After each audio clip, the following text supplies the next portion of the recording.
F4.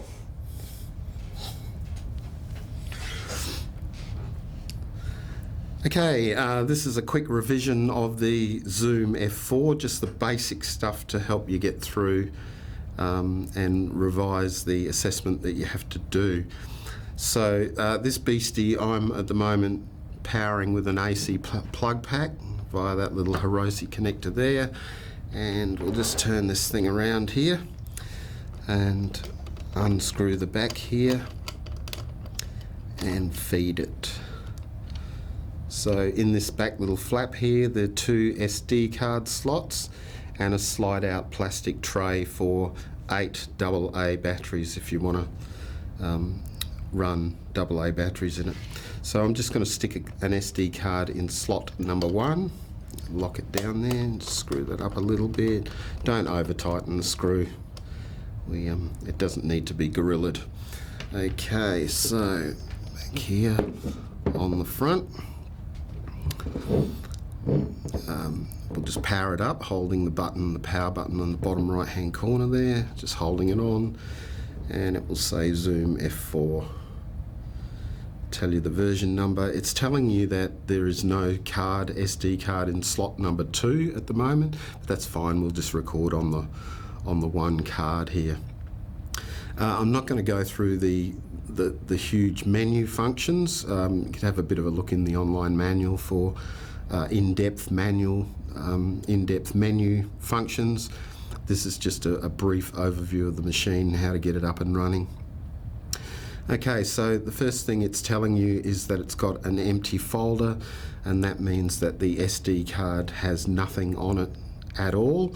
If you wanted to reformat the SD card, then you hit the menu button, scroll down right to the bottom, come up one for SD card, push the enter button, scroll to format, enter again, SD1. Are you sure you want to do that? Scroll to the yes button, hit the data button, and it will format the SD card. If you're doing an assessment, do not reformat the SD card because it'll have other people's assessments on it, so let's not do that. So we'll just go back to the top layer of the menu, which shows you the home screen, if you like. So some of the things on the home screen which are good to know of. There's a timecode reader at the top there, and that will actually start reading once we start recording files. On the top right hand side, it's telling us the frame rate.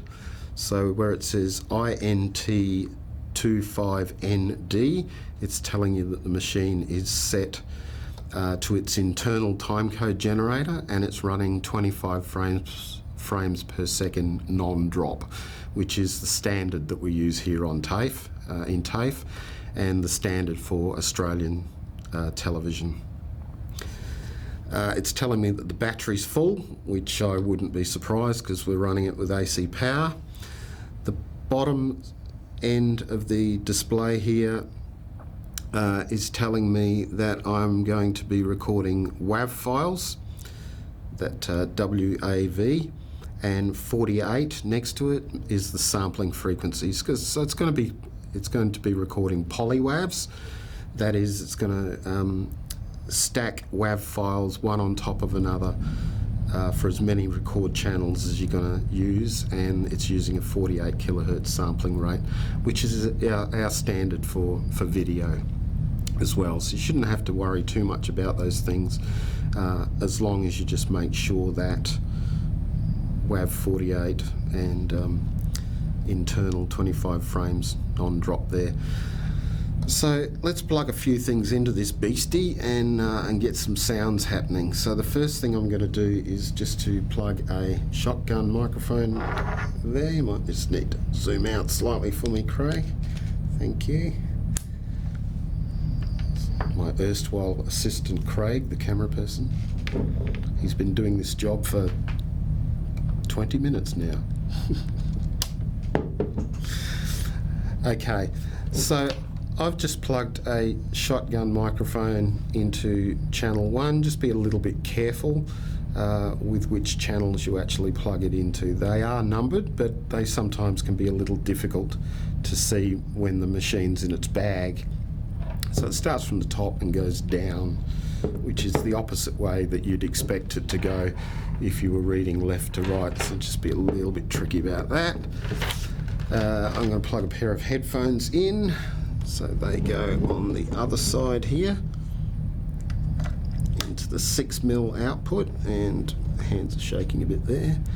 So just standard thing for a location type recorder and any sound type recorders. Inputs are on the left, outputs are on the right, and power is always opposite. Okay, so I'll just, if the screen goes dark on you, you can just sort of wiggle the data menu thing there. You've got several screens that you can actually look at. I prefer to probably just keep it on the on this screen here, because it shows us all of our 6 recording tracks plus the main left and right output. So like all standard location recorders, it defaults to recording a left-right guide mix for the video editor, as well as all of the tracks individually. Okay, let's get ourselves a radio mic system happening here. So very briefly, standard Senney, these are a G4 I think they are. I've already got the batteries in, so let's just turn that one on and turn that one on. Yep, that's looking pretty good. You can see an RF light here. I've checked that they're actually reading the same frequency, so these are preset quite nicely here. There's only 1 bar of battery left on that left hand side, so hopefully we can get this happening fairly rapidly. Okay, so they do look the same, the receiver and the transmitter. The dead giveaway is that they're actually labelled on the back. So this is the body pack transmitter, so we can plug a microphone in there and just screw this little knurled nut on at the top there, just finger tight. It's basically just to stop the connector falling out. Okay, that's fine there. I'm just going to sort of stuff this up the front of my shirt and hang it out the top of my neck for the time being. That'll do nicely. And there you go, you can see that the AF peak light's flashing, which isn't too good. So I'm just going to hit the set button there, go to sensitivity and crank it down a bit until the AF peak light stops. There we go, 1 2 1 2 1 2 1 2 3, put it up 1 1 2 1 2, just starting to get your peak light there, so just back it off 1 more like that. Hit the set button and that's your transmitter all set up. Just go back to the home menu here and exit, just to make sure that you're not accidentally going to change any of your menu functions. Okay, so the transmitter can go on the Actor now. I'll just put that off at the right. It's the receiver. Here's the dead giveaway once again, Diversity receiver. They do look identical, and it's not an uncommon thing for students to be plugging microphones into receivers so that they're back to front, which is not a great idea. And you won't get a hell of a lot of joy out of something like that. Okay, so the receiver has an AF out for a cable port there. We'll just put that in and we'll plug that into channel 2 of the microphone, of the recorder there. Okay, so I'm just going to stick these headphones on, make sure they're the right way around. Okay, so the first thing we need to do is to record enable the tracks that we're going to use. So the record enables are the actual numbered buttons above the pots there. So I'm going to record enable channel 1 and channel 2. So I've got a shotgun in channel 1 and I've got the lav in channel 2 there. Can't see anything on the meters at the moment, can't hear anything because we have to wind up the input gains like that.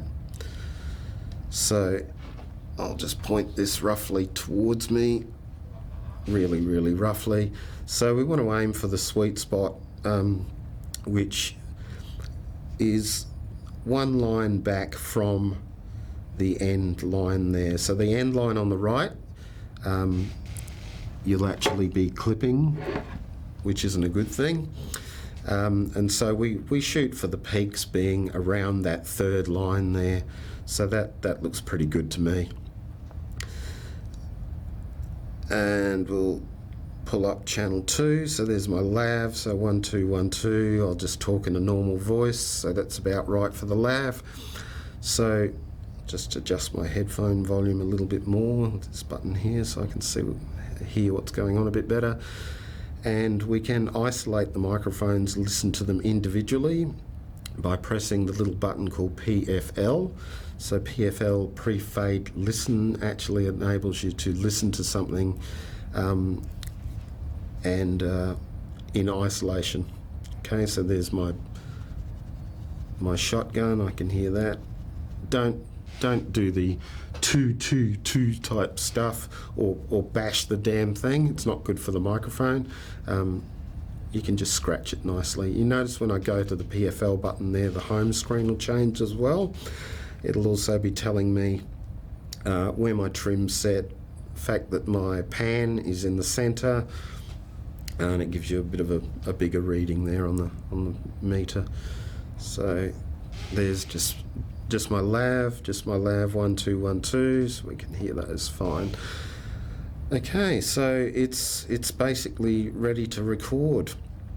So the standard, we'll just go through the transport buttons very, very quickly. You will have to fill out a sound report, which contains the file names of the files that you're recording and what they are in plain English and which tracks we're recording on. So to see the file name of the next file that you're going to record, just hold the stop button down and you'll see there that the next take is 230620_001. So it's going to stamp the file with the date and file number 001. So that's the next take that you'd write on your sound report. And you can see there that it's going to record on channel 1, 2, and the left and right. Okay. Standard transport controls, which you may not be familiar with, because a lot of people are using online files now for listening to music, so they'll have a play and a pause button and that'll be it. It's got slightly more buttons, and believe it or not, some people don't know what these buttons are, so just running through them. Excuse me. The left arrow will skip the track back one increment or one file name. The stop button will stop the recording. Okay, don't make the mistake of hitting the record button again for stopping the recording. It will record another file, which is not a good thing. You'll have a false take. That advances the file name 1 increment, so you can listen to file number 3 or file number 4 or whatever, spool through your files. This is a play pause button, so play for playback obviously, pause pauses the playback, and the big red button is for recording. So the concept is that the first assistant director will say roll to record, in which case you will then press the record button. We're now recording, so you can see that the time code up there is starting to read. And the next thing that will happen is the first AD will say action, and away you go. So when you've pressed the record button, say very loudly recording sound or sound speed or something. That sound recording is a good thing to sort of fall back on, just to let the whole crew that you are at know that you are recording sound. When you need to stop the recording, the director says cut, only then will you hit the stop button. Stop. And there we go. And so if I have a look at the a playback, if If I hit the playback button, it will actually play back the sound, and it'll play back the last file that you've actually recorded. In playback, you can also use the PFL buttons to isolate the tracks for playback, so that you can listen to whether your lav's rustling or anything like that, and make adjustments. Okay, so we've recorded the file. We know that it sounds good because we've played it back. We're ready to record our next file, so you can hold the stop button down. There we go, 230620_002. So that is the next file name that it will record. And that concludes this little short video. Thank you, ball boys. Thank you, Craig.